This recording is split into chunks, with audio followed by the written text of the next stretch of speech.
2-3 দিন তো আরামে থাকলাম বাপের বাড়িতে। তো কালকে রাত্রে আইসি পরে আর ভালো লাগে না কাম করতে। তো কোনোরকম সোয়াবিন আলু তরকারি বানিয়েছি, আর ভাত বানিয়েছি, আর কিছু করিনি, শেষ কাজ। আর মানে কোনো থেকে আইলে না আলছি লাগে, আসতে যেতে ইচ্ছে করে না, গেলে আসতে ইচ্ছে করে না, আসলে যেতে ইচ্ছে করে না। তো ওইটাই আবার বাপের বাড়ির কথা আলাদা, শ্বশুর বাড়ির কথা আলাদা রাখি। রবিবার আর সকাল থেকে বৃষ্টি পড়তেছে। আজকে দিনটাও ভালো লাগতেছে, দেখো গুড়ি গুড়ি গুড়ি গুড়ি গুড়ি বৃষ্টি পড়তেই আছে। তো গেছিলাম বাজারে ওদের করে আইলাম। এই দেখো দুনিয়ার কাপড় ধুয়া দিচ্ছি, সব ভিজা, এগুলো সব শুকাইবো তো নাই বৃষ্টিতে, যে মনে হয় না আজকে কম্বো করে সারাদিনই পড়বে ঝিরিঝিরি। আর এখানে আমার গোপালে সকালে আর এখন একটা সেবা হয়ে গেছে, চুপচাপ বেড়েছে, দরজা খুলে রাখছে, একটু ঠান্ডা ঠান্ডা লাগতেছে না, আমি একটু হাওয়া ঢুকুক, আরাম লাগবো শরীরটা।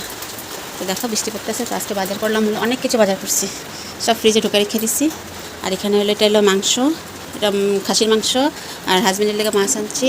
এখানে হলো বেগুন আলু দিয়ে মাছ বানামু, টমেটো কেটে রাখছি, পেঁয়াজ আদা রসুন ভালো করে ধুইয়া বেচা কেটে রেখে দিচ্ছি। এটা হলো টক বানামু চালতার, ডাল দিয়ে বানাই না এমনি বানাই জানি না, দেখি একটা হ্যাঁ বানামু। আর এই যা মাংসর আলু। তো চলো আগে আলুটা ভাজি, আর এক্সট্রা করাইতে মাছটি ভাজা রান্না করি। 3টা নিচে 20 টাকা। আর একটু আমলকি আনছি, আমলকি খেতে লাগে মাঝে মাঝে, তো একটু আমলকি আনছি। আর ফ্রিজের মধ্যে সব সবজি আরও আছে, কাঁচা কলাওয়ালা বাঁধাকপি যা যা লাগে, মানে মোটামুটি সব কিছু আছে। তো চলো রান্না করি। তেলটা আমার গরম হয়ে গেছে, তেলটা গরম হয়ে গেছে, তেলের মধ্যে একটু লবণ দিয়ে দিই, লবণটা দিলে না ছিটে না।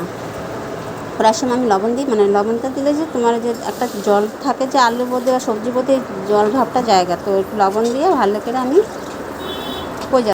তো দেখো আমার আলুগুলি দেওয়ার পরে ভাজা নিচ্ছি ভালো করে লাল লাল করে। এখন কি কোনো মেটাতে সে আবার একটা চুলা জ্বালা দিচ্ছি, এটা তখন একটা একটা করে মাছ ভাজা শুরু করলাম। 2টা চুলা জ্বালা দিলে যে মানে জলদি হয় রান্নাটা। তো এখানে হাজবেন্ডের লেগে মাছ ভাজতেছি, মানে বেগুন আলুতে মাছ বানামো। আর এই কড়াইতে বসাই দিয়েছি তোমার মাংসের তরকারি। তো মাংসটা বানাচ্ছি, যে আলুটা ভাজছি, যে এখানে আবার শুকনো মরিচ আর তোমার তেজপাতা আগে ভাজা নিচ্ছি, তারপরে মাংসটা দিয়ে দিচ্ছি। মাংসটা একটু ভাজা নাম, একটু না ভালোই ভাজুন, একটু লাল লাল করুন। আর এই হলদি লবণ দিয়ে একটু হালকায় দিচ্ছি, হলদি লবণটা দিয়ে একটু ভাজালি। আর এই সাইডে দেখো মাছটিও ভাজা হয়ে গেছে লাল লাল করে। তো এখন দেখো মাংসটা আমার ভাজা হয়ে গেছে, এরপরে গোটা গরম মশলা দেবো। গোটা গরম মশলা বলতে কী কী থাকে তোমরা সবাই জানো, এটা কয়া লাভ নেই। তো দেখো তেল ছেড়ে দিচ্ছে, এখন আমি কী করব ঢেকে রাখবো আর একটু সময়। দেখো একটু ভালো পুরো তেল ভরে গেছে। এখন যে মশলাটা করে রাখছিলাম, যেরকম আদা রসুন পেঁয়াজ টমাটোর এগুলো পেস্ট করে রাখছিলাম, এগুলো দিয়ে ভালো করে মানে মরিচের গন্ধটা রসুন পেঁয়াজের গন্ধটা আগে যায় না, তারপরে তো গোড়া মশলা দিয়ে দিই। তো এখানে আমার এক ব্যাস মাছ ভাজা হয়ে গেছে, আরেক ব্যাস মাছ দিয়ে দিই। তো জলদি হয়ে যায় রান্না বান্না না, সব কাটতে বেটে রেখে দিলে না, তাই এত টেনশন লাগে না। দেখো আমার মশলাটা পুরো যেটা পেস্ট করে করছিলাম এটা ভাজা হয়ে গেছে। এখন গুঁড়া মশলা দিয়ে দিন, যেরকম মরিচের গুঁড়া জিরা গুঁড়া ধনিয়ার গুঁড়া অল্প গরম মশলা আর তোমার চিনি লবণ এটি দিন। আর চিনিটা তো দিমুই চিনি না দিলে কিছু না। আর আজকে কী করছে অন্যরকম দিচ্ছি, অন্যরকম মানে কি পেঁয়াজটা আগে ভাজি নিই, তারপরে পেঁয়াজটা দিছি, মশলা দেওয়ার পরে পেঁয়াজটা দিছি। দেখি টেস্টটা কেমন হয়, বা খারাপ হয়টা ভালোই লাগে। আর কয়েকটা 1-2 টুকরা তোমার দিয়ে দিছি টমেটোর আগে পেস্ট করছি, এর লেগে এখন 1-2 টুকরা দিছি, বেশি দিই নেই। আর তোমার ইসে করছি একটু চিনি চিনিটা দিতেই লাগে।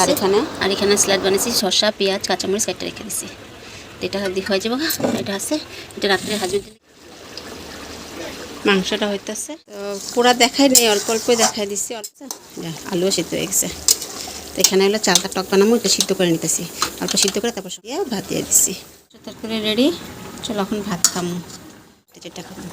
তো আজকের মতন এখানেই রাখি, যদি ভালো লাগে লাইক করে কমেন্টস করে সাবস্ক্রাইব করে দিও। Bye bye.